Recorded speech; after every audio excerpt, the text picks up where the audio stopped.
स्वागत है आप सभी का शर्मिष्ठा एकेडमी में। मैं हूं आपका दोस्त रोहन और आज इस वीडियो के लेक्चर में मैं आप लोगों को झारखंड राज्य की मुंडा जनजाति से जुड़े हुए कुल 33 मल्टीपल चॉइस क्वेश्चंस पूछने वाला हूं। तो चलिए शुरू करते हैं। पहला प्रश्न है, मुंडा जनजाति किस प्रजाति समूह से संबंधित है? और चार ऑप्शंस दिए गए हैं, द्रविड़, प्रोटो ऑस्ट्रेलॉइड, नॉर्डिक और नेग्रिटो। तो इस प्रश्न का सही उत्तर होगा option B, proto australoid. Jharkhand राज्य में पाए जाने वाली मुंडा जनजाति प्रोटो ऑस्ट्रेलॉइड प्रजाति से बिलोंग करती है। अगला प्रश्न है, मुंडा जनजाति में गोत्र को क्या कहा जाता है? और चार ऑप्शंस यहां पर हैं, साकमचारी, कीली, मानकी और खूंट। तो इसका सही उत्तर होगा ऑप्शन बी, कीली। मुंडा जनजाति में गोत्र को कीली कहा जाता है।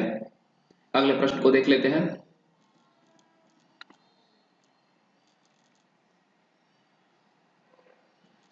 अगला प्रश्न है, झारखंड के सर्वाधिक जनसंख्या वाली तीसरी जनजाति कौन है? और चार जनजाति का नाम है यहां पर, मुंडा, हो, खरवार और खड़िया। तो इसका सही उत्तर होगा ऑप्शन ए, मुंडा। झारखंड राज्य की मुंडा जनजाति तीसरी सर्वाधिक जनसंख्या वाली जनजाति है। अगला प्रश्न है, मुंडा जनजाति के लोग अपने आप को क्या बोलते हैं? बटोई, हुड़ोको, परहा और डेहरी।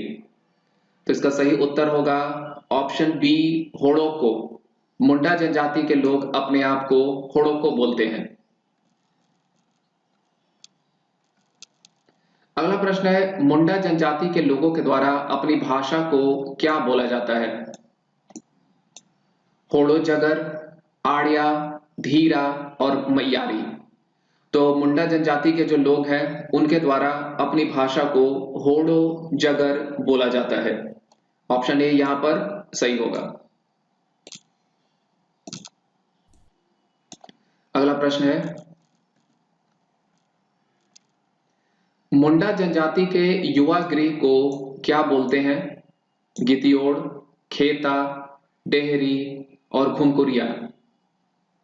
तो मुंडा जनजाति में युवा गृह पाई जाती है और इस युवा गृह को गितियोड़ बोला जाता है। ऑप्शन ए यहां पर सही होगा। अगले प्रश्न को देखते हैं।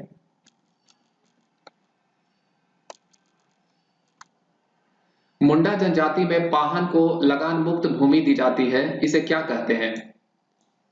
और यहां पर चार ऑप्शंस हैं, डाली कटारी, हातू, दीपा और इनमें से कोई नहीं। तो मुंडा जनजाति में जो लगान मुक्त भूमि पाहन को दी जाती है उसे बोला जाता है डाली कटारी।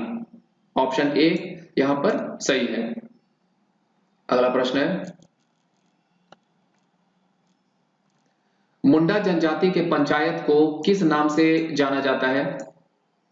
हातू, किली, परहा और तापा। तो मुंडा जनजाति में एक पंचायत पाई जाती है और इसके लिए हातू टर्म को यूज करते हैं, हातू को। अगला प्रश्न है, मुंडा जनजाति में ग्रामीण पुजारी को क्या बोला जाता है? डेहरी, पाहन, देवड़ा और नियोग। तो इस प्रश्न का सही उत्तर होगा ऑप्शन ए, डेहरी। मुंडा जनजाति में ग्रामीण पुजारी को डेहरी बोलते हैं। अगला प्रश्न है, मुंडा जनजाति में गांव के प्रधान को क्या बोला जाता है? मुंडा, हातू बोंगा, ओझा और प्रधान। तो मुंडा जनजाति में जो गांव के प्रधान होते हैं उसे मुंडा बोला जाता है। ऑप्शन ए यहां पर सही होगा।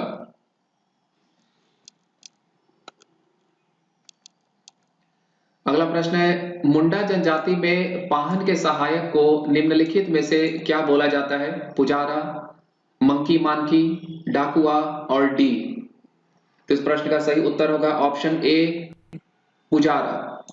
मुंडा जनजाति में जो पाहन के सहायक होते हैं उसे पुजारा बोलते हैं। अगला प्रश्न है, मुंडा जनजाति में परहा पंचायत के प्रधान को निम्नलिखित में से क्या बोला जाता है? मानकी, पीर, डाकुआ और इनमें से कोई नहीं।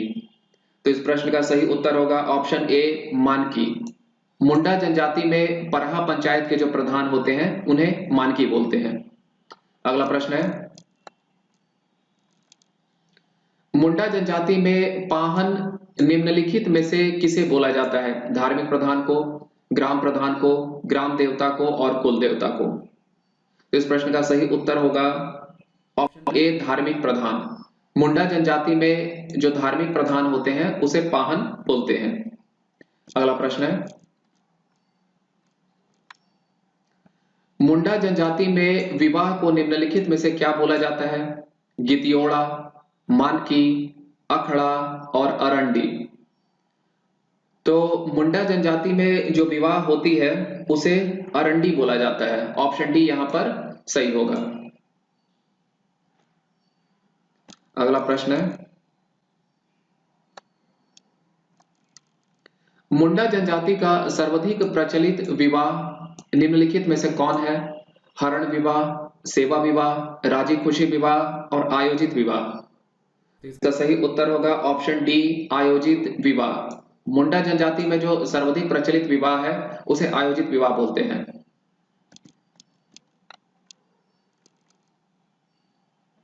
अगला प्रश्न है, मुंडा जनजाति में वधु मूल्य को क्या बोला जाता है? सगाई, गोनोंग टाका, पचौरा और बंदिया। तो इसका सही उत्तर होगा ऑप्शन बी गोनोंग टाका। मुंडा जनजाति में वधु मूल्य को गोनोंग टाका बोलते हैं।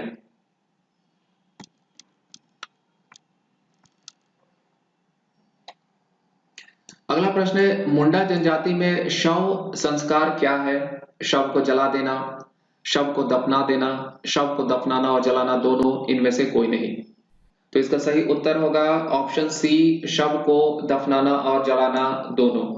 मुंडा जनजाति में शव को जलाने और दफनाने दोनों तरह की रस्म निभाई जाती है। अगला प्रश्न है, मुंडा जनजाति की महिलाओं के द्वारा पहने जाने वाले कपड़े को क्या बोला जाता है? पारेया, करेया, खनरिया और पोन। तो इसका सही उत्तर होगा ऑप्शन ए पारेया। मुंडा जनजाति में महिलाओं के द्वारा जिस कपड़े को पहना जाता है उस कपड़े को पारेया बोलते हैं। अगला प्रश्न है,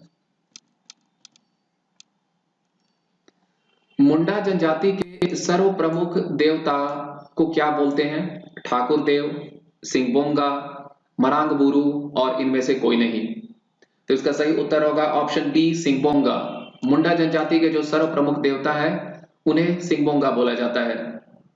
अगला प्रश्न है, मुंडा जनजाति में पुरुषों के द्वारा पहने जाने वाले वस्त्र को क्या बोलते हैं? बटोई, पारेया, किली और डेहरी। तो इसका सही उत्तर होगा ऑप्शन ए बटोई। मुंडा जनजाति के मुंडा जनजाति में पुरुषों के द्वारा एक वस्त्र को पहना जाता है, जो वस्त्र पहना जाता है उसे बटोई बोलते हैं। अगला प्रश्न है, मुंडा जनजाति के ग्राम देवता को किस नाम से जाना जाता है? ठाकुर देव, हाथू बोंग, सिंहबोंगा और इकिर बोंग। तो मुंडा जनजाति में जो ग्राम देवता होते हैं उन्हें इकिर बोंग बोलते हैं। ऑप्शन डी यहां पर सही होगा, इकिर बोंग। अगला प्रश्न है, मुंडा जनजाति में देवड़ा किसे बोलते हैं? गांव का पुजारी, झाड़ू फूंक करने वाला, पुजारी का सहायक, इनमें से कोई नहीं।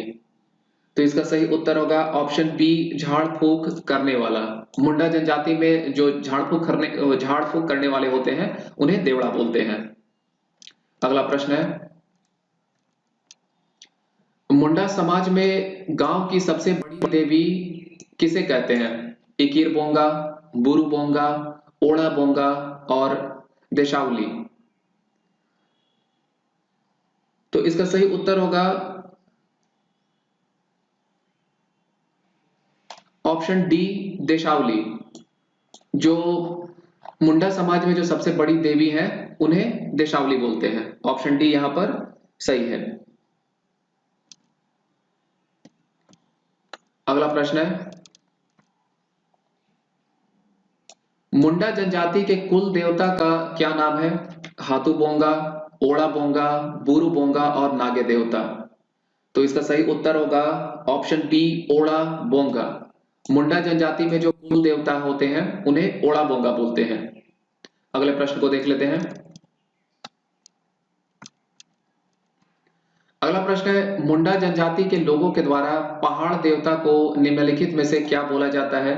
पारदुबो, बोराम, बुरुबोंगा और इनमें से कोई नहीं। तो इसका सही उत्तर होगा ऑप्शन सी, बुरुबोंगा। मुंडा जनजाति के लोगों के द्वारा पहाड़ देवता को बुरुबोंगा बोलते हैं। अगले प्रश्न को देखते हैं। अगला प्रश्न है, मुंडा जनजाति में निम्नलिखित में से किसे जल देवता बोला जाता है? बुरुबोंगा, इकीर बोंगा, देशावली और इनमें से कोई नहीं। तो इसका सही उत्तर है ऑप्शन बी, इकीर बोंगा। मुंडा समाज के लोगों के द्वारा जल देवता को इकीर बोंगा बोलते हैं। अगले प्रश्न को देखते हैं। अगला प्रश्न है, मुंडा समाज में विधवा विवाह को निम्नलिखित में से क्या नाम है? सगाई, हातू, परहा और गितियोड़ा। तो मुंडा समाज में विधवा विवाह को सगाई बोला जाता है। यहां पर ऑप्शन ए सही होगा। अगला प्रश्न है,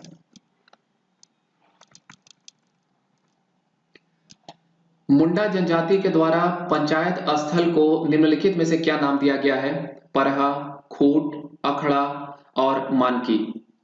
तो मुंडा जनजाति में जो पंचायत स्थल होती है उसे हम लोग अखड़ा बोलते हैं। यहां पर ऑप्शन सी सही होगा। अगला प्रश्न है, मुंडा जनजाति में खूंट शब्द निम्नलिखित में से किसके लिए उपयोग किया जाता है?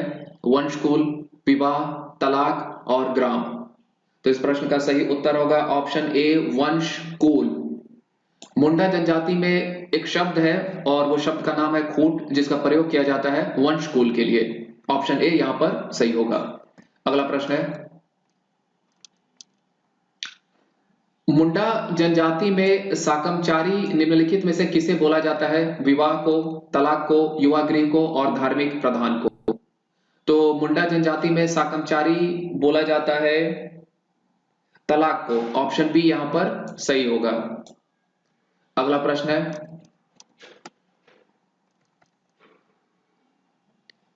रिजले के अनुसार मुंडा जनजाति के कितने गोत्र हैं? 350, 340, 290 और 320। तो इसका सही उत्तर होगा ऑप्शन बी, 340। मुंडा जनजाति में कुल गोत्र की संख्या 340 है और ये कैलकुलेशन, ये बात कही गई है रिजले के द्वारा। अगला प्रश्न है, सोमा सिंह मुंडा के द्वारा मुंडा जनजाति को कितने उप शाखाओं में बांटा गया है? और चार ऑप्शंस हैं, 18, 13, 15 और 16। तो इस प्रश्न का सही उत्तर होगा ऑप्शन बी, 13। मुंडा जनजाति को कुल 13 उप शाखाओं में बांटा गया है सोमा सिंह मुंडा के द्वारा। और इस वीडियो के लेक्चर का ये आखिरी प्रश्न है, मुंडा जनजाति में पूजा स्थल को किस नाम से जाना जाता है? सरना, मुंडा, डाकुआ और मानकी। तो इस प्रश्न का सही उत्तर होगा ऑप्शन ए, सरना। मुंडा जनजाति में पूजा स्थल को सरना बोलते हैं। अगर ये वीडियो आप लोग के लिए हेल्पफुल रहा हो तो इस वीडियो को लाइक करें, शेयर करें और इस चैनल पर अगर आप पहली बार आए हैं तो इस चैनल को सब्सक्राइब कर लें।